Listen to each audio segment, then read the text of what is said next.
For today's ganap, tara at samahan ninyo ako gumala sa San Rafael River Adventure na matatagpuan dito sa San Rafael, Bulacan. Dahil mahaba-haba ang biyahe namin, ito nga at nagpagas muna kami ng partner ko. Nag-Google Map nga lang din pala kami since hindi kami familiar sa daan. So from Lubao to San Rafael, Bulacan, it took us more than 2 hours bago kami nakarating. Medyo liblib nga lang yung mga nadaanan namin and merong mga konting rough road kaya doble ingat na lang sa pagdadrive, especially if hindi kayo familiar sa lugar. Once you reach Barangay Talaksan dito sa San Rafael, mga 10 to 20 minutes na lang ang biyahe papunta sa San Rafael River Adventure. Ito nga at hindi na nga namin alam saan kami dinadala ni Google Map. Charot! Before we reach our destination, ito nga at may nakita kaming convenience store kaya naman bumili muna kami ng drinks since nauhaw na kami sa biyahe. Walang masyadong store around the area so it's much better na bumili na kayo ng mga needs nyo before you go here. Ito nga at nakita na namin ang signage going to San Rafael River Adventure. Medyo malabo nga lang siya since mukhang matagal na yung signage. So diretsuhin nyo lang yung kanto na to and sa dulo niya is mararating nyo na yung place. Okay na siya.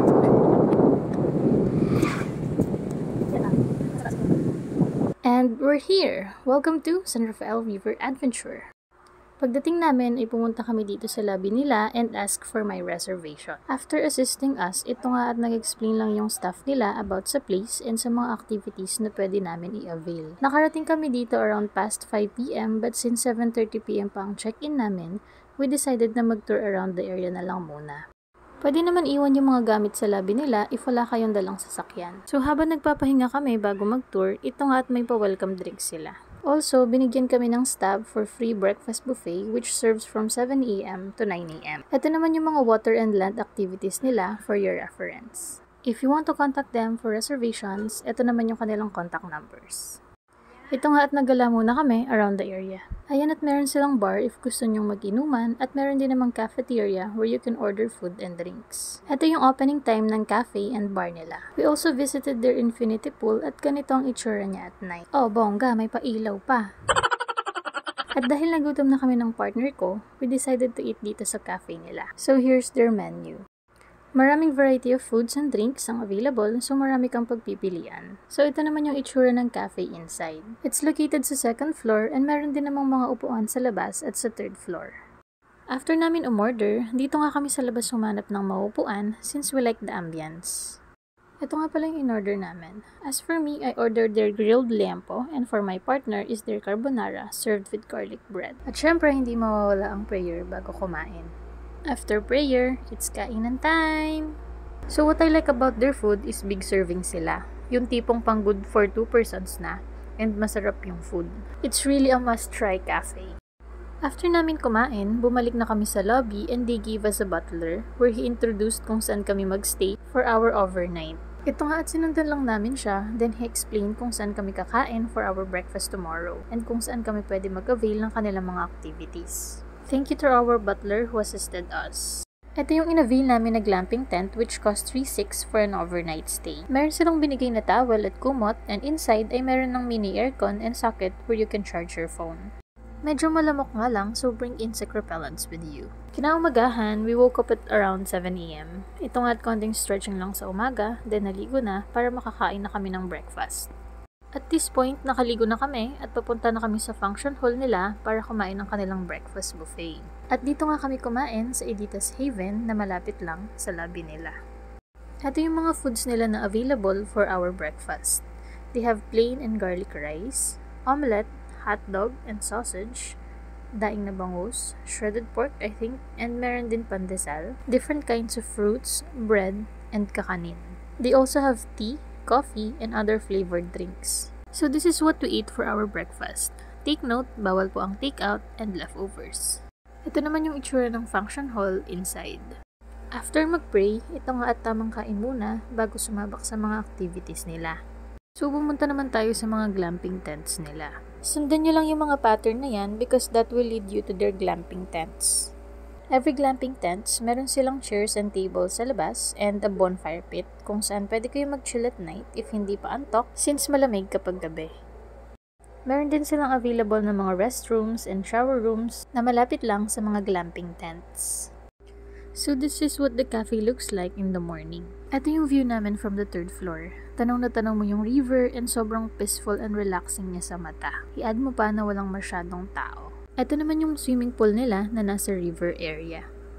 We also visited the river cruise where during lunchtime dadalhin kayo sa gitna ng river habang kumakain. But before you can avail this, kailangan nyo muna magpa-reserve beforehand. So ito yung menu nila if you want to avail their lunch here. Meron din silang fishing area and a spot where you can rest. Dito naman tayo sa area kung saan makikita yung mga different water activities nila. Meron silang banana boat, kayak, banana bike, tornado ride, blob jump, river swing, and marami pang iba. As for me and my partner, we tried their pedal boat sa halagang 500 pesos for 30 minutes. Ito nga at pinasuot muna kami ng life vest before kami inassist sa pedal boat. 10 AM nga pala kami pumunta sa mga water activities nila and since medyo marami na yung nakapila, we waited for 30 minutes before our turn.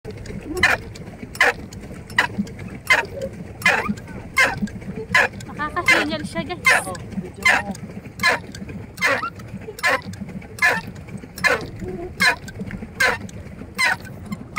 Ito naman yung view namin. Sino sa akin yung video na? Napunta sa Kawalan, charot.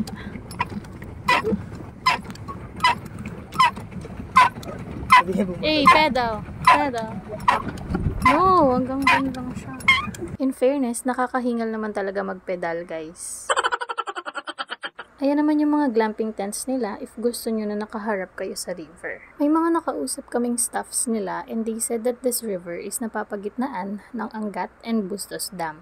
And medyo malalim siya kaya for safety purposes, always put your life vest with you. Also, nagbabalak din sila mag-put up ng zipline but according kila kuya na nakausap namin, it will take 2 years bago siya magawa since under construction pa. Meron din silang floating bridge challenge dito if you want to try. After nga namin sa mga water activities nila, we tried their ATV sa halagang 550 pesos, good for 2 packs na, for 30 minutes. Before you can avail their ATV, you need to check sa schedule nila if may kasabay kayo or wala since may susundan kayong tour guide. At syempre, before anything else, we put our helmets on. And our ATV ride begins!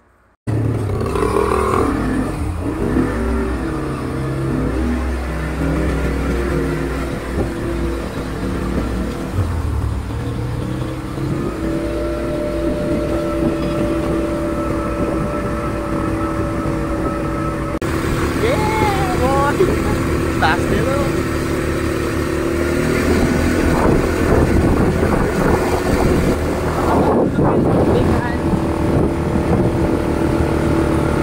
Ito nga at inikot na kami ni Kuya kung saan-saan. Charot.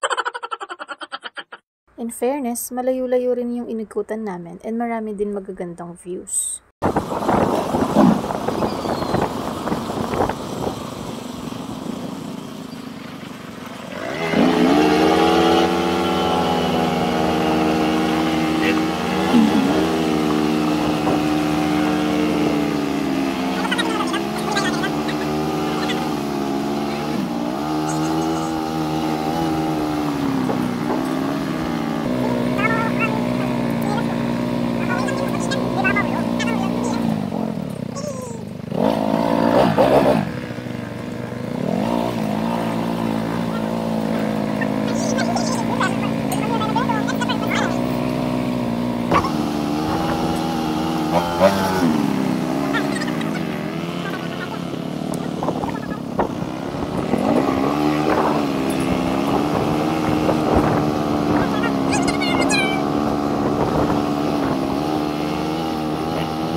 Ito nga at inikot din kami ni Kuya sa loob ng resort.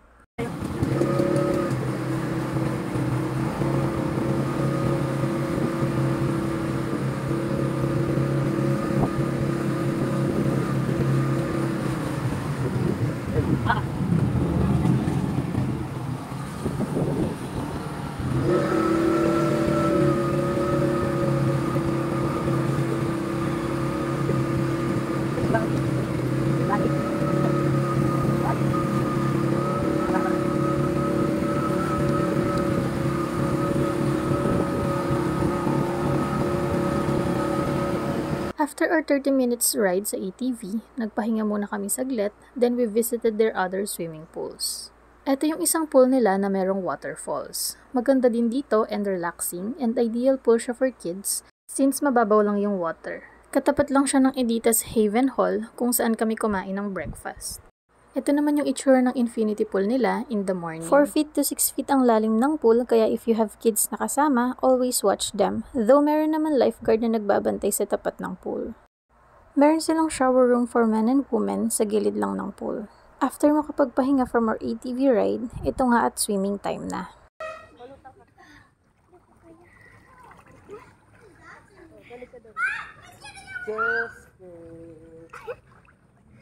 Meron din silang jacuzzi na available dito lang sa tapat ng pool.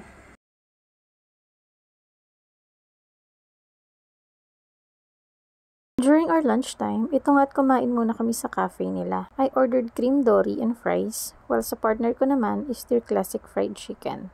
Then sa drinks, we ordered chocolate chip cream and caramel macchiato. After namin mag-pray, ito nga at kumain na kami. Sobrang sulit dito guys, kasi bukod sa malaki yung servings nila, masarap din talaga yung mga foods. After namin makapagpahinga at naliko, nag-check out na rin kami since malayo ang biyahe namin. Thank you po sa mga friendly staffs who assisted us during our stay here. Yun lang, thank you for watching!